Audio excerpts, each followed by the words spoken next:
Hello and welcome to another modelling video. This is Alan from the Makana Man at YouTube with another honing your airbrush skills video. We haven't done one for a while and I am your host. Anywho, my airbrush setup, I've got a decent sized Sparmax booth, Delta compressor, many tubes. Desk is messy, will be cleaned up fairly shortly. And I've got my kit being painted there. I've also have a diorama piece. It's quite large, like last time, and this rig does not cut it. So I've got this giant TV cardboard box I lifted from work, and I'm working on this humongous Magellan class battleship from Mobile Suit Gundam. 3D printed, assembled, whatnot, all beautifully primed with super cheap auto primer and filler. I've just done a tutorial on how to operate that product as well as a review, and would like to dedicate this video to painting large surfaces. In preparation, I'll be painting in the center of this. I will not be dirtying any element of the studio or overspray. It is a bit overkill. You can use a smaller setup, but so what I have, it's neat, and everything within the cardboard is only what I'm operating. What we are going to be running is the Sparmax compressor and 2 airbrushes, and just pretty much colouring in and shading these large components. They are separatable, not exactly colour separatable, attached by magnets, turrets, whatnot. First we will clean the airbrushes out, paint lines as we usually do, and look at what it requires to paint large surfaces. Now, I've been doing a lot of work with these airbrushes, and the Sparmax has gotten completely clogged and messed up. The Hseng needed to be deployed just to have an operational airbrush, and it's a bloody good airbrush. I can't complain at all. So there's a lot of gunk inside of here. The Sparmax has behaved quite well, especially with about 3 months of out cleaning.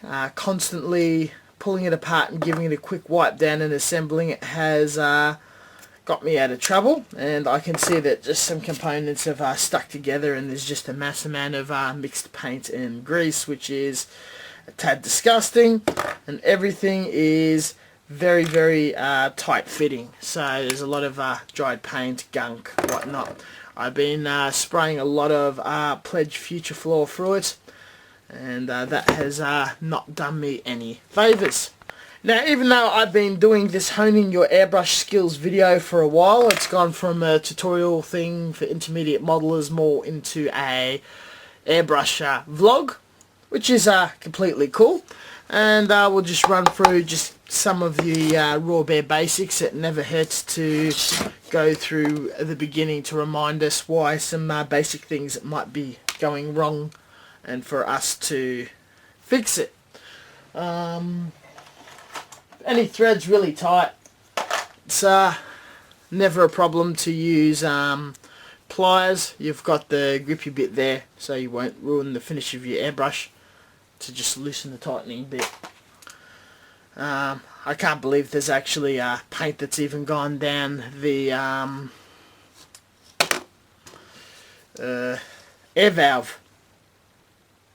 So what I always recommend for people to do when they're learning airbrushing, Jesus Christ, it's stuck in there, is to learn the mechanics of the airbrush, being able to pull it apart and put it together whenever, have an understanding why it works, how it works, and pulling it apart and seeing gunk and debris and whatnot, you can tell which component's not working, because where there is the damage, or not necessarily damage, but dirt that's preventing moving parts. The gap between moving parts can be less than a micron, and anything disturbing that can disrupt the flow and the operation of the airbrush. It is a very tight science of atomization of air thinner paint to control in a fine mist and a fine velocity to hit your model for an ideal finish. So whatever the ideal conditions are to make it work, we want to make sure it's well maintained. as you would regularly take your car to a mechanic to re-oil it, check the brakes and whatnot. As always, everything in the jar, in parts. Yes, the washers do die over time, but with a little lubrication they're brought back to life and a seal is still held. And we can have a look. Cloud of crap that comes to the surface. It's taken a while this time, but it's probably because it's quite heavily baked in. As we're going to allow not too long, because I've got a deadline for competition, 1 week to go to Sydney for the Gunpowder Builders World Cup. We'll allow it 20 minutes to soak. And clean the needle, maybe put the needle in the actual mix to not bend the tip. 20 minutes to soak and vibrate, and then we shall clean her out, test some lines, and clean the Hseng. As we wait for the Sparmax to clean, it gives us a chance to practice stripping down and having a look at our Hseng airbrush. And even though the internals are quite similar, there are small differences. I'm also very careful not to cross or confuse the parts, as that's just going to waste time in figuring out what belongs where. Tongue's got me stuck in here.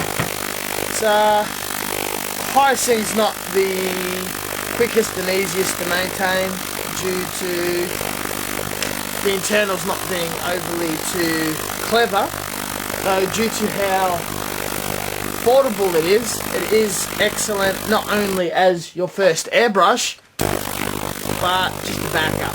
And even though I barely personally use my Hseng, even though I do praise about it, I actually own a few, it's come in very handy as I was doing the gun tank. The Sparmax gunked up, didn't have enough time for the competition to get it done, and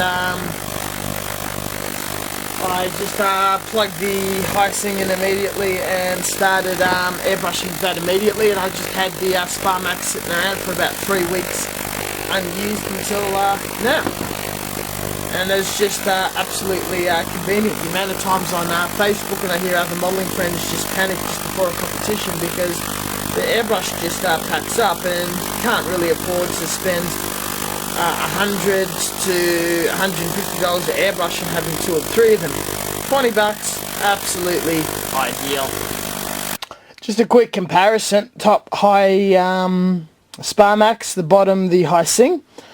They almost look identical, though some of the parts are slightly different, mostly the rear mechanism. The hold there and the bar back is just a tad different to this component, and the trigger for the solenoid, as well as the rear nut, but I find them to have the same thread. So you can see that there are 3 parts that are not compatible. Everything else fairly is, so I could put the internals of this Sparmax inside of the Hseng, but I'm not too sure why you would want to do that. Hseng is getting cleaned down.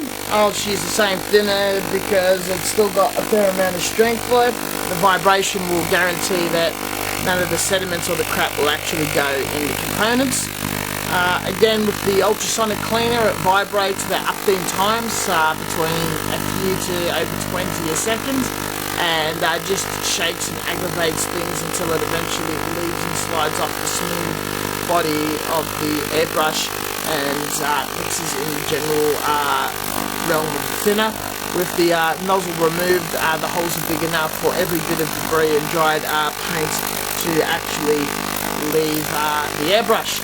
Even if there is lubricant inside, it eventually gets diluted by the thinner. In case there is any residue, I wipe every component down with a tissue, lubricate it with cotton swab and petroleum jelly. I like the use of gasoline only because it's available around the home. And assemble, flush out, do a test. So monthly maintenance, and I recommend it monthly to be that familiar with the inner workings of your airbrush. It's just absolutely not funny. As well as you're just practicing, you've got it in your hand once a month, you're painting lines, you're just getting more and more confidence. It's not so much about the skill, but the confidence of picking it up and running with it without fear and just being quick and having fun and not being afraid to make mistakes. And to have that mentality, you have to represent that in the right model of airbrush. The parts are cheap and readily available, and that is why I always recommend the Sparmax. So this is all a bit of a regular repeating of what I said in previous videos, but it sort of beats the fidgety and difficulty getting parts, even if you're very careful with things like your e-waters and whatnot. So everything is slowly being assembled. And when I paint a few lines, when you're airbrushing for the first time, the trick is learning to thin, atomize, and output the compressor. Most compressors are fine. For comfort and ease sake, a small hobby indoor one's ideal, because sometimes late at night or other times using a big industrial one is just inconvenient. As well as industrial compressors do require fair amount of maintenance and work, and you don't want to do work when you're enjoying your hobby. And I actually forgot to lubricate the valve, so I'll do that now. Once you've got an air source, you have to realise that you've got a regulator, and to play with the regulator is very, very easy.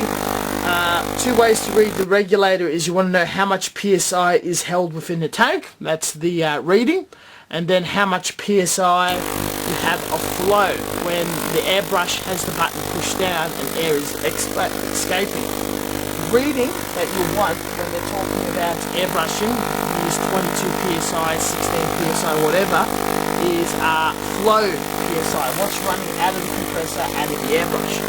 When you are adjusting your regulator, it's when it's travelling out and you've got the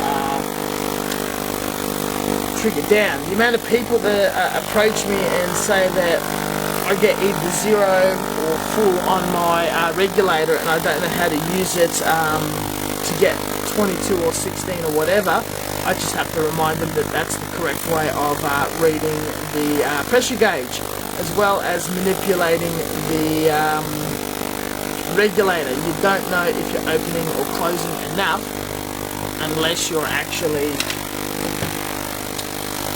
using it, or that there's air actually leaving it as if you're using it while airbrushing, but you're not, you just got air coming out as a test. Water trap is good when water mixes with paint. It's variables that you don't need to get the perfect atomization. Even with water-based paints, it's just not that good to get going in your mix. You need to empty your water trap by opening it while the compressor is running or the tank is full to purge it. Every now and then just have your hose closed and open it when the compressor's full to blast any water that may be in the hose. And if you have a tank, drain it out of water once a month to prevent rusting inside the tank. Unfortunately, I've been quite lazy with that, and the inside of my Delta has rusted over the years, which has caused me problems in the past and will require me to replace the compressor.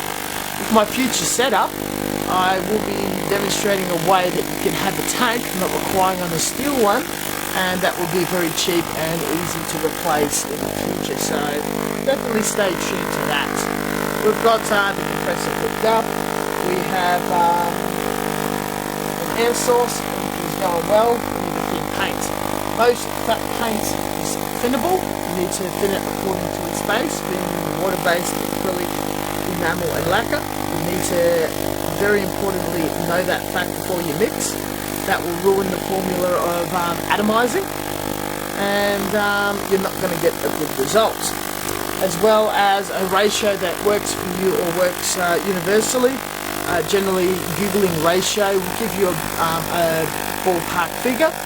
When it says consistency of milk, the tutorial or the individuals being an absolute tosser, because that is quite subjective. You're looking for a ratio like 1 part paint to 2 part thinner or something like that.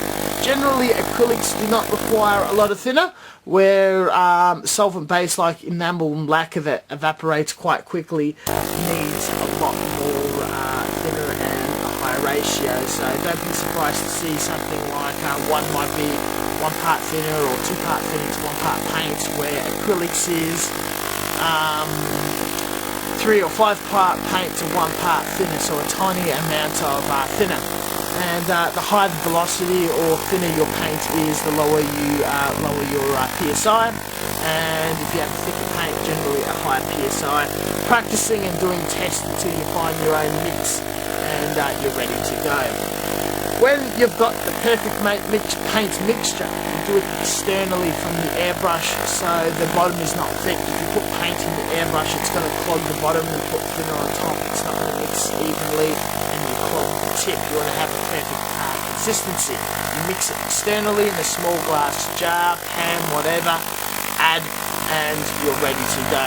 Adjust all the variables that require atomization, the airflow, PSI, thinning ratio, paint ratio, as well as how good control your airbrush is.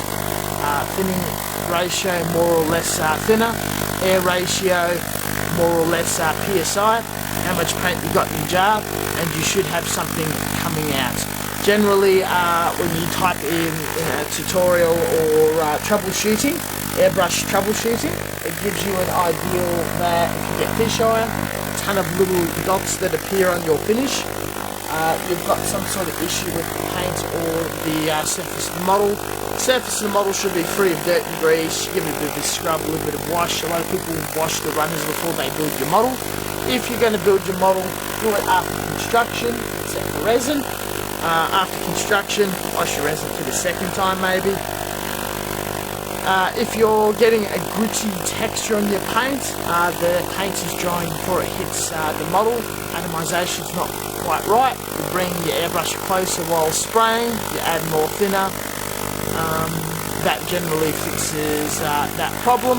If the paint lands on the surface too much and too runny, and it's all transparent and runny, and it's producing all these funny lines and pooling and building up, your paint mixture is too thin. You want to lower the PSI or thicken the paint. Lowering the PSI is a good start, though that does not work out if your airbrush is in very poor condition, as you're going to have things clog the airbrush and paint's not going to want to escape when it's of a good consistency. So that gives you some ideas. Again, the reason why I add lubricant to the airbrush, it builds up around and protects your O-rings. Most airbrushes have rubber O-rings. The Max Free airbrush and the AirTech airbrush has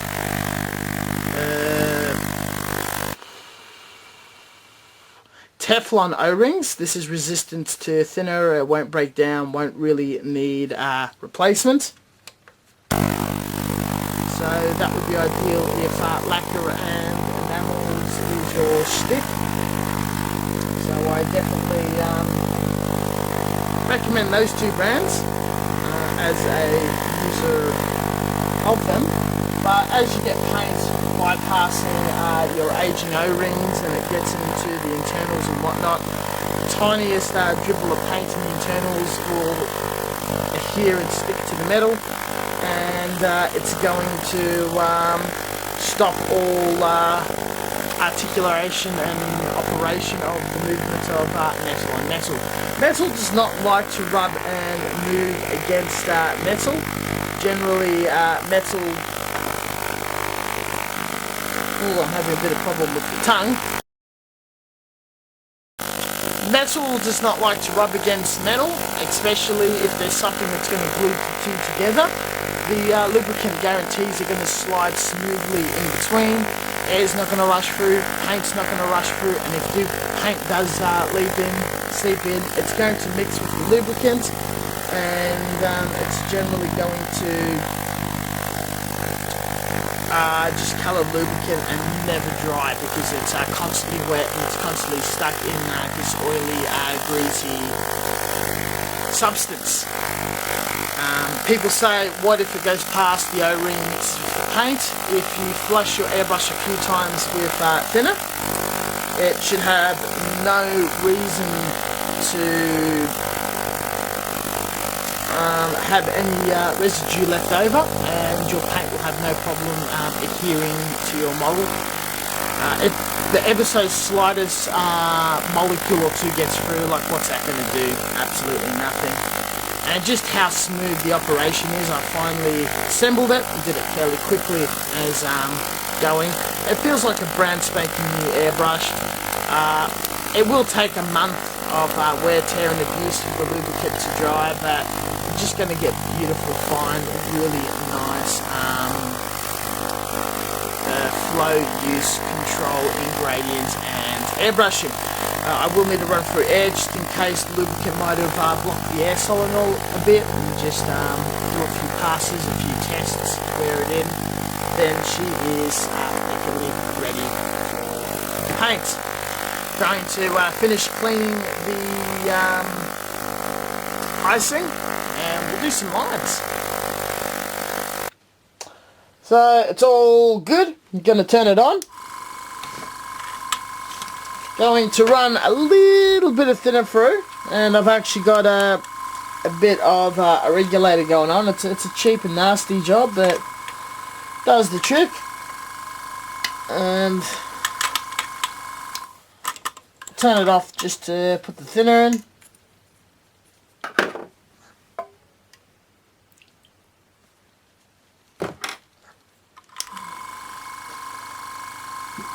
With the finger at the end of the nozzle, pull back.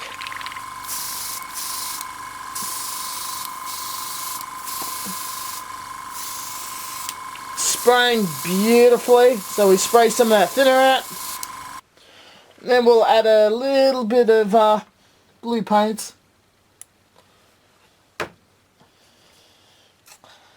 Dribble of thinner.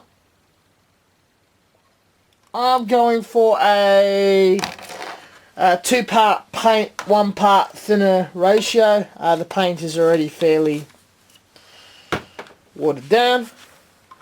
Back on.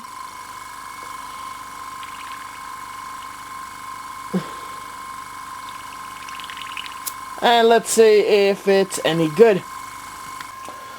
Got that piece of paper.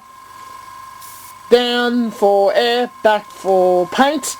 We start spraying air off the piece of paper, and when we get a nice distance, we pull back slowly for paint. If you hold still and you pull back, it's just going to build up and make a dot. It's not too bad for dots.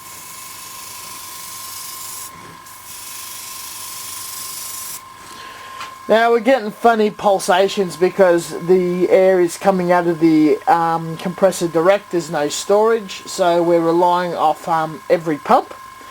This is not too bad because I'm just going to be colouring and doing shading. I'm not doing any fine important lines. But if you want to go down that road, this is not quite the compressor for you. It's always running direct. I will teach you later on, at a later date, how to build a tank for a compressor, and you won't come across that problem.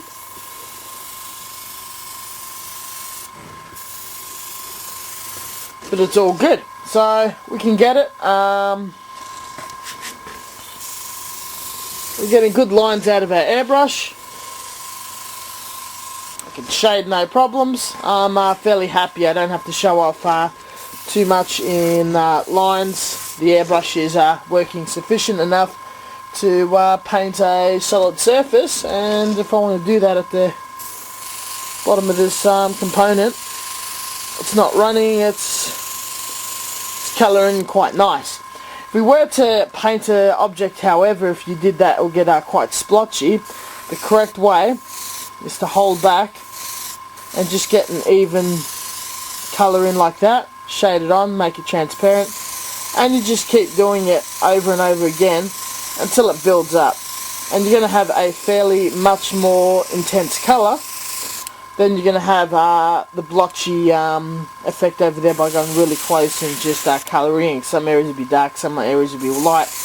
Where here, it's quite consistent. And then you just build up how much you want it, because we're on a white pattern. Where there, some it's light, some it's dark, it's not that crash up. And you just keep building up, and you can do gradients. There's a bit of white, light white to blue, and got a fair amount of control.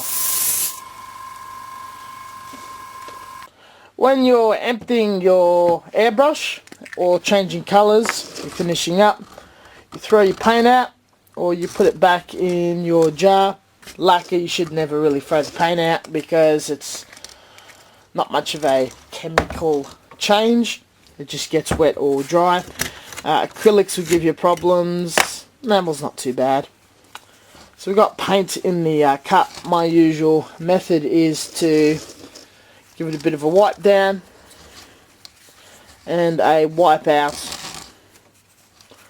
of the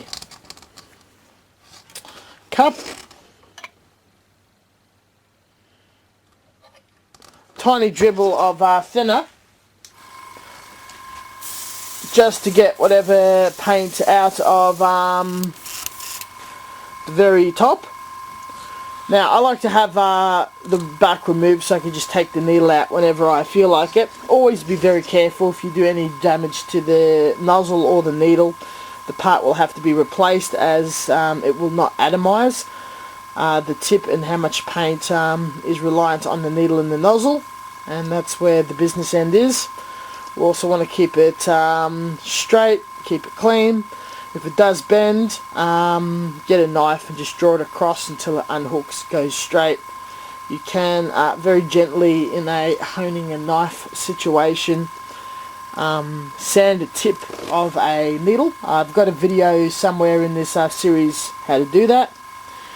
There is still tiny remnants of paint left in the cup. You put it in, finger tight against the crown of the airbrush, hold down, pull back. It can't escape through the usual points. There's a blockage. The air will escape from the top of the cup. It mixes every bit of paint with the thinner. You spray it out or you throw it out, doesn't matter, and you just keep doing it until the thinner in the cup and the thinner coming out is completely clean. Now I've got a funny squealing coming out of the nozzle. That normally means that there's a cloggage or that your paint's too thick. I think there's a bit of lubricant in the airways. I'm going to open it up and just clean it out. Just the top bit. It's probably in the crown, and then it'll stop that squeal. It's not really affecting the paint, so it's all good. And we've got a perfectly clean airbrush ready to go another time to prevent cross-contamination. Also pay attention of tightening the lid. You don't want to just slightly change the taint of the paint. Doesn't seem that important, but if you're using clears, it can make the clear from clear to like a clear yellow or a clear blue or whatever colour you're using, and that kind of sucks. The task is a lot daunting than I expected, so I've painted all the bottoms first 18 hours ago black and gave them a clear matte. Gonna paint all the side areas black first, and then we'll start pre-shading and colouring and whatnot. So in the background you see that I've got the side and some panels all painted black.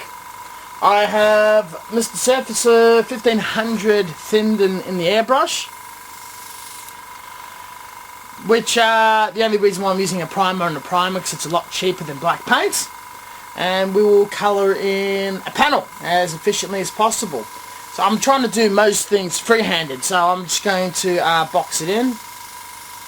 by doing a few passes. And there's a little overspray, that's not a problem because it covers over each other. It's also a bit tricky to do it on camera. And once you got it all boxed in, it's also good practice. You can start colouring it in. And what you do is you go backwards and forwards until it's quite solid, it's quite wet, it looks quite glossy. It means there's a sufficient build-up, but not too much that it's going to start dripping. And you've got a fairly solid case or colour. Now, being quite massive parts, sometimes there isn't a sufficient way of holding it or putting it down, so you can probably paint half, let it dry for many hours to a day, pick it up and then paint the other half. That's the inconvenience of thing, but there's no real better way of going around it. Again, lacquers are used, they look very, very vibrant, but also they dry quite quickly. If it was enamel, I might have to sit it down for a lot longer not to get fingerprints and whatnot. For a small area, so in here, I'm going to turn it into an angle and just get it slightly inside.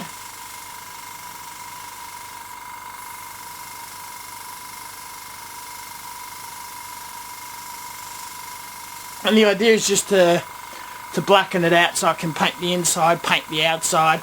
Again, bit of overspray, but that gets neatened up with the base coat, highlights, and then tiny bit of neatening up. A bit to and forward, but it's just a quick method that I like over masking. So, at the moment I'm pre-shading, and I've got some SMS black thinned down a bit, normal PSI, and it's just simply pulling the trigger back slowly and ever so slightly just building up the line. So the problem is if you pull it back too far, it's a bit splattery. It sort of pulsates due to the direct line of the compressor. So if you really pull back and do it lightly, each pass will just build up ever so slowly, and it'll be a smooth gradient. I'm thinking when I'm doing the more finer shading and detail, I'm going to have to do it with the other compressor. This one's just not quite up to spec.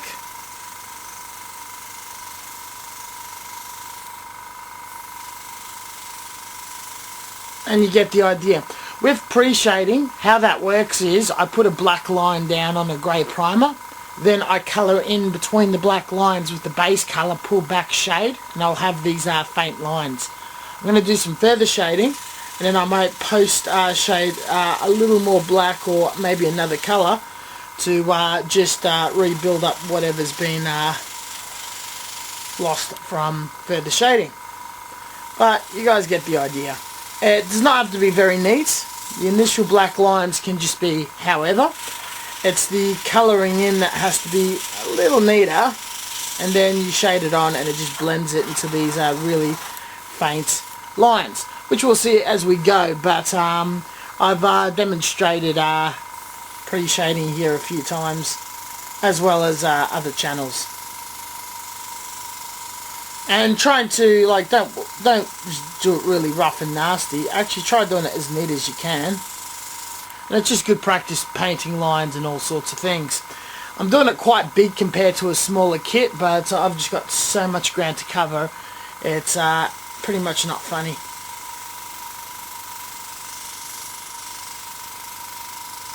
So you guys get the drift. With 2 days until I got to leave, things are actually looking pretty good. Pre-shaded a lot of parts, a lot of stuff that's not pre-shaded yet. Once everything's base coated, a bit of shading, a bit of colouring in, wash, then top coat. I'll show you how I do the post element of pre-shading.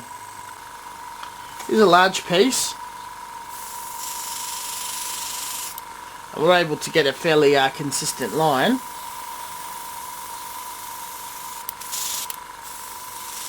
What we have to do is pull back and just edge literally by ever so lightly dusting on lines around the black lines.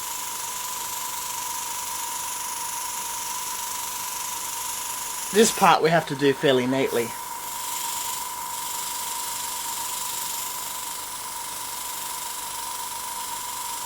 Try to get your corners nice and sharp.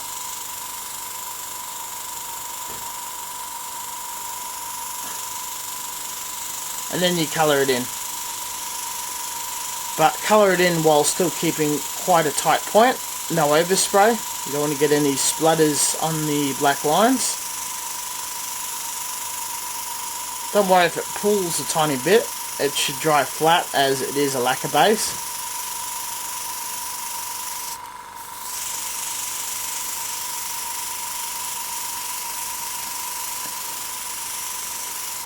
We try to do that to every panel. There is overspray at the top and the bottom that can be neatened up with black paint at a later date at a very tight spot, but colouring in can be a bit tricky. So now you can see there are distinct black lines where the styrene plate meets. The bottom and top will be shaded in with darker colours and lighter colours highlighted. You pull your airbrush quite far away, about 30 centimetres, and you just dust on to blend it in and make the black lines a lot less obvious and more just faded in. Like so. And that looks pretty good. It's a very subtle form of pre-shading. Okay, so where I'm at, I forgot to film a couple of steps, but that's okay. I was just really in the zone. After the pre-shading, I coloured in every area as explained with the Imperial Japanese Naval Grey, and then using German Grey and light sea grey. The German Grey I just merely dusted on at the very bottom and built up. Did a few lines here and there, just shading, bringing out some areas just to pop, and the highlights were done in light sea grey to give everything that just interesting look. It was very long. I've been at this for about, since the start of the video, 8 to 10 hours over multiple days. And with the turrets, I hand painted inside the soft bits of dark blue, and with a field blue highlighted them. The blue gives it that just naval look. Same here. And what I'm about to do is paint the windows for the inside of the two bridges, and then we shall paint the giant ass antennas. Everything has a clear coat of Pledge Future Floor acrylic or protect it. I'm going to be using SMS oil black wash to give everything a sludge wash, or especially areas that has details. Not everything's going to get a wash, obviously, because that's just ridiculous. And we shall top coat everything with SMS matte. Now, a part of the Gundam that I'm painting, I had a super glossy area and I wanted to matte it, and about 3 coats of SMS matte. That just beautifully covered it.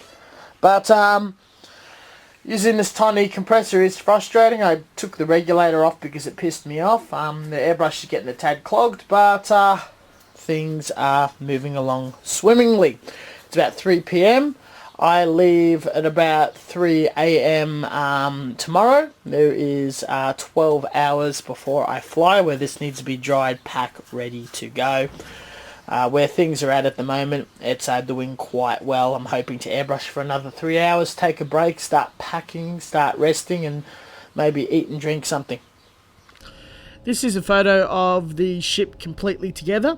With magnets inside, they snap together, no problems, and we can see where it is dead black. That's where not to look at, and it continues with the ship from there. Further black highlighting was done here and there just to add extra tone and muzzle blast and dirt around the vents and whatnot.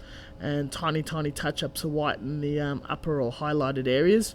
When everything was together, there was touch-ups to make sure everything was uniformed and that the colour and the shadowing made sense and would follow the eye line wherever you went. This was kept in mind during the painting process. That was quite easy as I only focused on the bridge and the length as two separate components. A lot of shadowing under the turret, and the very bottom stem underneath the bridge was treated as its own thing. It was shadowed at the top and the bottom with only a bit of light hitting the middle. The top of the mini turrets underneath the bridge was also heavily shadowed post, and some dirt and grime airbrushed in big and small vents. All the touch-up, where I had a look and did a touch-up here and there, was a lot of fun. Separate colours for the command interior fins and the actual glass work for the viewing bays of the bridges. That all aside, it was pretty easy. As mentioned in the video, top coated, some basic weathering methods of sludge wash and black by SMS paints. Nothing else to talk about really, just keeping it uniformed. With those supporting images, that is generally the ideal way to attempt the large surfaces, large plane surfaces. Painted just flat, it's going to open any of the surfaces to irregularities, pit scratches, whatever, and they'll stand out, especially after a wash. Adding variations in tones of colours and shades really do bring direction of attention where you want it to be, as well as creating shadows. You can see that with the reverse angling of the shades around the bridge, that the eye travels along down the hull and you're looking at the bridge and you're drawing your eye to the Gundam. And that is opposed to if you just have dark at the bottom, light at the top. If you consider overhanging areas and whatnot, and even go against the grain of what proper shadowing is to create an effect that you like the look of and you feel it works out, it's absolutely perfect. It's ideal, and it lays down to whatever looks good or suits to your original image of the project. Now we'll probably keep this honing your airbrush skills shortish, because it's probably spanning over a few months of fragmented videos, and I'd like to start with a fresh project and a fresh palette. I've been given a airbrush to review from the Signature series, and I'd like to give that a go, as well as the opportunity to repair the latest Sparmax and demonstrate that with its newest compressor counterpart and review it for you guys. As a reminder with this series, to either keep relevant to your airbrush skills, improve or learn, practice is the key, and regular maintenance. I did operate an airbrush recently that had no lubrication. Someone else used it. It just travelled around like a peace pipe at a workshop. Someone pulled the needle back while tilting it back, and paint ran down right into the air solenoid. And what happened is it's gotten quite deep in there, and one of the parts is just not working right, and we're having intermittent air problems. And we can't get this airbrush to work until someone actually does a full soak maintenance of it. If there was lubricant inside it and it caught the paint before it could get too far, that would have been ideal. Looking at this new airbrush as well, since the air components are separated from the body component by a large hole in the middle of the airbrush, I could see how that could also revert problems of paint leaking backwards. So we will also have a look at that one. So please, once a week, or once a month, have a good look and dismantle your airbrush. Know your airbrush very, very well, and practice drawing lines. Tedious, I know, but it gives you an opportunity and a chance to get those really fine lines and whatnot. Don't be afraid to play around with the consistency, thinning, other scenarios. As long as you externally mix the paint from the airbrush, you could actually try many different things to see how it works with you, and not just be dictated to what's the norm or what one experienced modeler says over another one. Practice, effort, trial is all the key, and you can be surprised in how very short period of time you can get very good at airbrushing. I do apologise that this video is a bit of a mess, but in the end it is somewhat like a vlog of airbrushing. Hope you've enjoyed it. Thank you very much, and until next time, stay tuned. Besides my usual... Quiet down, you. Besides my usual outlets, we have Facebook. After the Gunpowder Builders World Cup, a lot of content is being posted there at the moment. Videos are in full production after the breakdown of my computer, and I am on Twitch. I have a Twitch account. I go on there from time to time. I could be doing anything from painting to modelling to building to talking. Could be a couple of times a week, could be once a week. Have a look. Follow if you have those capacities or an account. And this is a way that if I'm live, it's always a Q&A session, and I'm very happy to talk, interact, and hear you guys out and hear what projects you're working on, if you've got anything to promote, and most importantly, answer questions. And if I cannot answer them, I can find people in a very short period of time who can from a network. Final bit of information. The Mecha Lounge is back open, so Google that and check it out. Old forum, so if you want to do the whole forum thing, it's run by Gundam UK, top guy. It could be an interesting experience for those who are kind of young, a bit of the millennial age, and want to source something like that out. A lot of talented guys that can give you all sorts of tips of modelling and airbrushing, which is relevant to the video. And you could say hello to the cat. Goodbye. Thank you very much for watching, and until next time.